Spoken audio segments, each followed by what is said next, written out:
Hello guys, ಎಲ್ರಿಗೂ ನಮಸ್ಕಾರ. ನಾನು ನಿಮ್ಮ ರೇಷ್ಕರ್.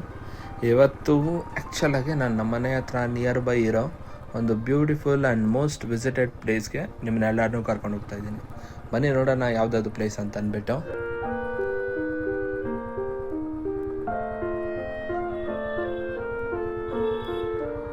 ಓಕೆ, ಸೊ ಆ್ಯಕ್ಚುಲಾಗಿ ನಾವಿವತ್ತು ಹೋಗ್ತಾ ಇರೋದು ಮಹಾಲಕ್ಷ್ಮಿ ಲೇಔಟಲ್ಲಿರೋ ಶ್ರೀ ಪ್ರಸನ್ನ ವೀರಾಂಜನೇಯ ಸ್ವಾಮಿ ದೇವಸ್ಥಾನಕ್ಕೆ ಹೋಗ್ತಾ ಇದ್ದೀವಿ.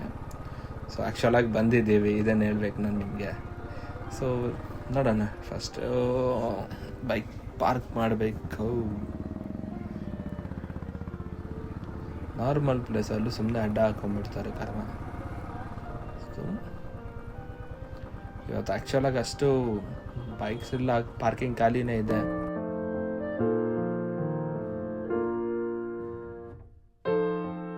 ಸೊ ಆ್ಯಕ್ಚುಲಾಗಿ ಇದು ಎಂಟ್ರೆನ್ಸು. ಸೊ ನಾವು ದೇವಸ್ಥಾನದ ಒಳಗಡೆ ಹೋಗ್ತಾ ಇದ್ದಂಗೆ ನೀವು ಇದು ಆವರಣ ನೋಡ್ಬೋದು. ಅಲ್ಲಿ ಅದು ಆ್ಯಕ್ಚುಲಾಗಿ ವೀರಾಂಜನೇಯ ಸ್ವಾಮಿ ದೇವಸ್ಥಾನ. ಒಳಗಡೆ ಎಂಟ್ರ್ ಆಗ್ತಾ ಇದ್ದಂಗೆ ನಿಮ್ಗೆ 12 ಅಡಿ ದೊಡ್ಡದಾಗಿರೋವಂಥ ಶ್ರೀ ಲಕ್ಷ್ಮೀ ದೇವಿ ವಿಗ್ರಹ ಇದೆ. ಸೊ ಇದನ್ನು ಬಂದು ಶ್ರೀ ಪ್ರಸನ್ನ ಮಹಾಲಕ್ಷ್ಮಿ ಅಂತಲೂ ಕರೀತಾರೆ.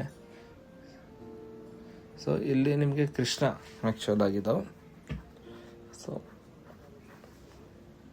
ಹಾಗೆ ಸ್ವಲ್ಪ ಮುಂದೆ ಬಂತು ಅಂದರೆ ಒಳಗಡೆ ಹೋಗ್ತಾ ಇದ್ದಂಗೆ ನಿಮಗೆ ಸೊ ವಿಘ್ನೇಶ್ವರನ ಇದಿದೆ, ದೇವಸ್ಥಾನ ಇದೆ. ಇದನ್ನು ಕೂಡ ನೀವು ನೋಡ್ಬೋದು. ಹಾಗೆ ಇನ್ನೂ ಸ್ವಲ್ಪ ಅಲ್ಲಿ ನಮಸ್ಕಾರ ಮಾಡ್ಕೊಂಡು ಹಾಗೆ ಮುಂದೆ ಹೋಗ್ತಾ ಇದ್ದಂಗೆ ನಮಗೆ ರಾಮ, ಸೀತೆ, ಲಕ್ಷ್ಮಣ ಹಾಗೂ ಆಂಜನೇಯ ಇರೋ ಅಂಥ ಇದು ಕಾಣಿಸುತ್ತೆ. ಆ್ಯಕ್ಚುಲಾಗಿ ಇದು ಕ್ಲೋಸ್ ಆಗೇ ಇರುತ್ತೆ, ಯಾವಾಗಲೂ ಓಪನ್ ಮಾಡಲ್ಲ. ಮೇ ಬಿ ಮಾರ್ನಿಂಗ್ ಟೈಮಲ್ಲಿ ಬಂದಾಗ ಓಪನ್ ಇರುತ್ತೆ ಅನಿಸುತ್ತೆ, ಯಾಕಂದರೆ ಇಲ್ಲಿ ಯಾರು ಅಷ್ಟು ಇದು ಲಕ್ಷ್ಮಿ ವಿಗ್ರಹ ಆ್ಯಕ್ಚುಲಾಗಿ. ಸೊ ಮಹಾಲಕ್ಷ್ಮಿ ದೇವಿ ದೇವಸ್ಥಾನ ಕೂಡ ಇದೆ. ಸೊ ಇದು ಆ್ಯಕ್ಚುಲಿ ವೆರಿ ಇಂಟ್ರೆಸ್ಟಿಂಗ್ ಡೋರ್ ಇದೆ, ಯಾಕಂದರೆ ಸಮ್ಟೈಮ್ಸ್ ಕ್ಲೋಸ್ ಆಗಿರುತ್ತೆ. ನಮ್ಮ ಲಕ್ ಚೆನ್ನಾಗಿದೆ, ಇವತ್ತು ಓಪನ್ ಆಗಿದೆ ಈ ಡೋರು. ಸೊ ಇಲ್ಲಿ ಬಂದ್ಬಿಟ್ಟು ಏನು ಅಂತಂದರೆ ದೇವಸ್ಥಾನದ ಕಂಪ್ಲೀಟ್ ಹಿಸ್ಟ್ರಿ ಏನಿರುತ್ತಲ್ಲ ಅದು ನಾವು ಈ ರೂಮಲ್ಲಿ ನೋಡ್ಬೋದು. ಸೊ ಇಲ್ಲಿ ನಮಗೆ ಎಲ್ಲ ರೀತಿ ಗುರುಗಳಾಗಿರ್ಬೋದು, ದಾಸರು, ವಚನಕಾರರು, ಸೊ ಎಲ್ಲರೂ ನಾವು ಇಲ್ಲಿ ಇದನ್ನು ಹಾಕಿದ್ದಾರೆ. ಸೊ ಇಂಟ್ರೆಸ್ಟಿಂಗ್ ಅಂತಂದರೆ ಇಲ್ಲಿ ಕಂಪ್ಲೀಟ್ ಹಿಸ್ಟ್ರಿ ಆಗಿರ್ಬೋದು, ಭಾರತ ಜೀವನ ತರಂಗಿಣಿ ಅಂತ ಹಾಕ್ಬಿಟ್ಟು ಕಂಪ್ಲೀಟ್ ಏನಿದೆ ಸೊ ನಮ್ಮ ಪ್ರೀವಿಯಸ್ ಲೈಫ್ ಹಿಸ್ಟ್ರಿ, ಸೊ ಇದ್ರ ಬಗ್ಗೆ ಎಲ್ಲ ಎಕ್ಸ್ಪ್ಲನೇಷನ್ ಇದೆ. ಸೊ ಇದು ಇಂಟ್ರೆಸ್ಟಿಂಗ್ ಟಾಪಿಕ್ಕು. ಆ್ಯಕ್ಚುಲಾಗಿ ದೇವಸ್ಥಾನ ಕಟ್ಟಿರೋದ್ರ ಬಗ್ಗೆ ಮಾತಾಡಬೇಕು ಅಂತಂದರೆ ದೇವಸ್ಥಾನ ಬಂದ್ಬಿಟ್ಟು 1973 ಶ್ರೀರಾಮ್ ನವಮಿ ದಿವಸ, ಅಂದರೆ ನಿಯರ್ ಬೈ ಒಂದು ಚಿಕ್ಕ ಬಂಡೆ ಏನಿದೆ ಆ ಬಂಡೆ ಮೇಲೆ, ಅಂದರೆ 2 ಅಡಿ ಏನೋ ಬಂಡೆ ಇತ್ತಂತೆ, ಆ ಬಂಡೆ ಮೇಲೆ ಚಿತ್ರ ಬರೆದು ಫಸ್ಟ್ ಟೈಮ್ ಅಲ್ಲಿ ಶ್ರೀರಾಮ್ ನವಮಿಯನ್ನು ಆಚರಿಸಿದ್ದಾರೆ.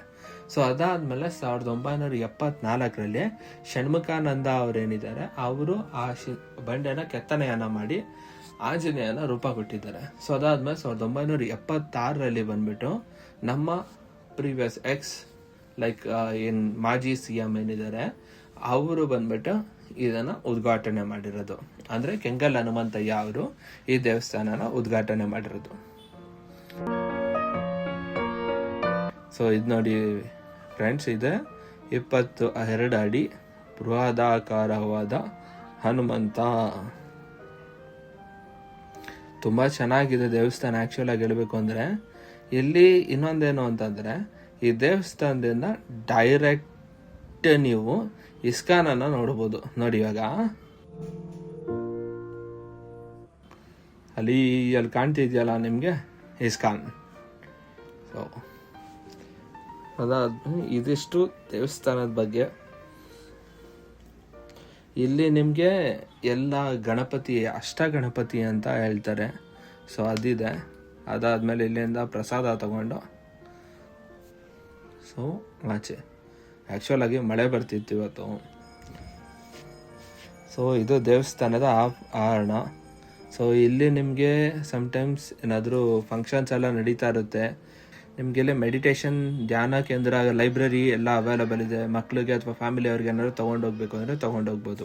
ದೇವಸ್ಥಾನದ ಹಿಂದೆಗಡೆನೆ ನಿಮಗೆ ಶ್ರೀನಿವಾಸ ಟೆಂಪಲ್ ಇದೆ, ತುಂಬ ಚೆನ್ನಾಗಿದೆ ಅದು ಟೆಂಪಲ್ನ. ಅಲ್ಲೂ ಕೂಡ ನೀವು ವಿಸಿಟ್ ಮಾಡಿ, ಚೆನ್ನಾಗಿರುತ್ತೆ. ಸೊ ಆ್ಯಕ್ಚುಲಾಗಿ ಈವ್ನಿಂಗ್ ಆಗೋಗಿತ್ತು. ಸೊ ಸ್ಟಾರ್ಟಿಂಗ್ ನಾವು ಭೂವರಾಹ ಸ್ವಾಮಿ ದೇವಸ್ಥಾನ ದರ್ಶನ ಮಾಡಿಕೊಂಡು ಒಳಗಡೆ ಎಂಟ್ರಿ ಆಗ್ತಾ ಇದ್ದಂಗೆ ಗಣೇಶನ ಇದಿದೆ, ತದನಂತರ ಪದ್ಮಾವತಿ, ಅದಾದಮೇಲೆ ನಾವು ಕಾಣೋದು ವೆಂಕಟೇಶ್ವರ.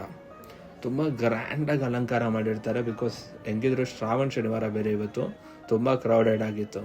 ಹಾಗೆ ಶ್ರೀ ಮಹಾಲಕ್ಷ್ಮಿ ಅವರ ಸನ್ನಿಧಿ ಇದೆ. ಸೊ ದೇವಿ ದರ್ಶನ ಪಡೆದು ಅದಾದ್ಮೇಲೆ ಪ್ರಸಾದ ಎಲ್ಲ ತಗೊಂಡು ನಾವು ಅಲ್ಲಿಂದ ಪಾಸದು. ಎಂಡಿಂಗಲ್ಲಿ ನಿಮಗೆ ಆಂಜನೇಯ ದೇವ್ರದ ಇದು ಕೂಡ ಇದೆ. ಸೊ ಇವತ್ತು ಆ್ಯಕ್ಚುಲ್ ಆಗಿ ಕಲ್ಚರಲ್ಸ್ ಏನೋ ನಡೀತಾ ಇತ್ತು, ಅಲ್ಲಿ ಅವರೊಬ್ರು ಬಂದು ಹಾಡು ಕೂಡ ಹೇಳ್ತಾಯಿದ್ರು, ಚೆನ್ನಾಗಿ ಹೇಳ್ತಾಯಿದ್ರು ಮಾತ್ರ ಅವರು. ನೋಡಿ, ಅಂದರೆ ಇದು ಯಾವಾಗಲೂ ರೆಗ್ಯುಲರ್ ಆಗಿರಲ್ಲ. ಸೊ ಇವತ್ತು ಫಸ್ಟ್ನೇ ಶ್ರಾವಣ ಶನಿವಾರ ಅಂತ ಇದೆ ಅಷ್ಟೇ.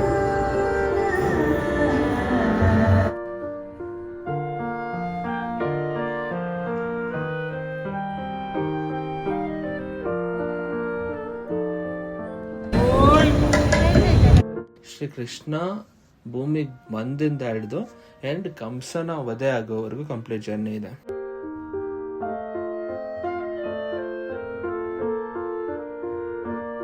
ಇವಾಗ ಕಂಸನ ವಧೆ ನಂತರ ಎಲ್ಲ ಹೆಣ್ಣು ದೇವರಿಂದ ಇದ್ದಾರೆ. ಇವಾಗ ಕನಿಕಾ ಪರಮೇಶ್ವರಿ ಆಗಿರ್ಬೋದು, ಸೊ ಅದೇ ಥರ ಶ್ರೀ ಮೀನಾಕ್ಷಿ ಆಗಿರ್ಬೋದು, ಸೊ ಹಾಗೆ ನಿಮಗೆ ಶ್ರೀ ಕಾಶಿ ಮೀನಾಕ್ಷಿ ಆಗಿರ್ಬೋದು. ಸೊ ಈ ಥರ ಪ್ರತಿಯೊಂದು ಹೆಣ್ಣು ದೇವರದು ಒಂದು ರೂಪನ ಅಲ್ಲಿ ಕ್ರಿಯೇಟ್ ಮಾಡಿ ಇಟ್ಟಿದ್ದಾರೆ. ಶ್ರೀ ಸತ್ಯನಾರಾಯಣ ಸ್ವಾಮಿ ಅಂದರೆ ಇಲ್ಲಿಂದ ನಿಮಗೆ ಕಂಪ್ಲೀಟ್ ದಶಾವತಾರ ಜರ್ನಿ ಆಗುತ್ತೆ. ವಿಷ್ಣುವಿನ 10 ಅವತಾರಗಳನ್ನ ನೀವಿಲ್ಲಿ ಕಾಣ್ಬೋದು.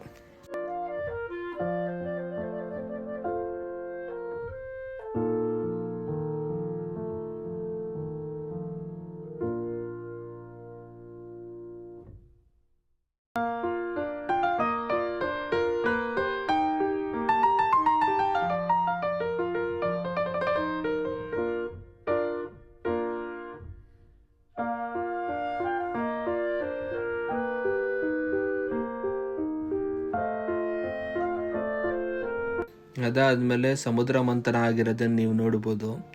ಸೊ ಇವಾಗ ರಾಕ್ಷಸರು ಮತ್ತು ದೇವತೆಗಳು, ಅದಾದಮೇಲೆ ಆ ಸಮುದ್ರ ಮಂಥನದಿಂದ ಬಂದಂಥ ಆಚೆ. ಸೊ ಇಲ್ಲಿ ನೋಡಿ, ಶಿವ ವಿಷ ಕುಡ್ದಿದ್ದು ಮತ್ತು ಪಾರ್ವತಿ ದೇವಿ ಆ ವಿಷವನ್ನು ಅವನ ಕಂಠದಲ್ಲೇ ಸ್ಟಾಪ್ ಮಾಡಿದ್ದು. ಸೊ ಹಾಗಾಗಿ ಅವನಿಗೆ ನೀಲಕಂಠ ಅಂತ ಹೆಸರು ಬಂದಿದ್ದು. ಸೊ ಅದು ಕೂಡ ಇದೆ, ಅಮೃತ ಆಚೆ ಬರ್ತಾ ಇರೋದು. ಸೊ ಇದನ್ನು ಕಂಪ್ಲೀಟ್ ಥೀಮ್ನ ಇಲ್ಲಿ ಕ್ರಿಯೇಟ್ ಮಾಡಿದ್ದಾರೆ.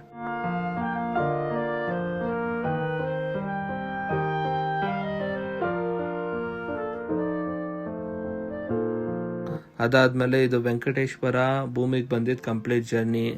ಸೊ ಅವರ ಪದ್ಮಾವತಿ ಅವ್ರನ್ನ ಮದುವೆ ಆಗಿದ್ದು, ಲಕ್ಷ್ಮೀದೇವಿ ಮತ್ತು ಪದ್ಮಾವತಿ ಅವ್ರ ಮಧ್ಯ ಇದಾಗಿದ್ದ ನಂತರ ಸೊ ಶ್ರೀನಿವಾಸ ಕಲ್ಲಾಗಿ ಟರ್ನ್ ಆಗಿರೋದಾಗಿರ್ಬೋದು. ಸೊ ಆ ಕಂಪ್ಲೀಟ್ ಸೀಕ್ವೆನ್ಸ್ನ ಇಲ್ಲಿ ಕ್ರಿಯೇಟ್ ಮಾಡಿದ್ದಾರೆ. ಅದು ಕೂಡ ತುಂಬ ಚೆನ್ನಾಗಿದೆ ನೋಡಲಿಕ್ಕೆ. ಸೊ ದೇವಸ್ಥಾನ ಮಾತ್ರ ತುಂಬ ಚೆನ್ನಾಗಿತ್ತು. ಇವತ್ತಿನ ಈ ವಿಡಿಯೋ ನಿಮಗೆಲ್ಲ ಇಷ್ಟ ಆಗಿರುತ್ತೆ ಅಂತ ನಾನು ಅನ್ಕೊತೀನಿ. ವಿಡಿಯೋ ಇಷ್ಟ ಆಗಿದ್ರೆ ಲೈಕ್ ಮಾಡಿ, ಚಾನಲ್ನ ಸಬ್ಸ್ಕ್ರೈಬ್ ಮಾಡಿ. Thank you so much.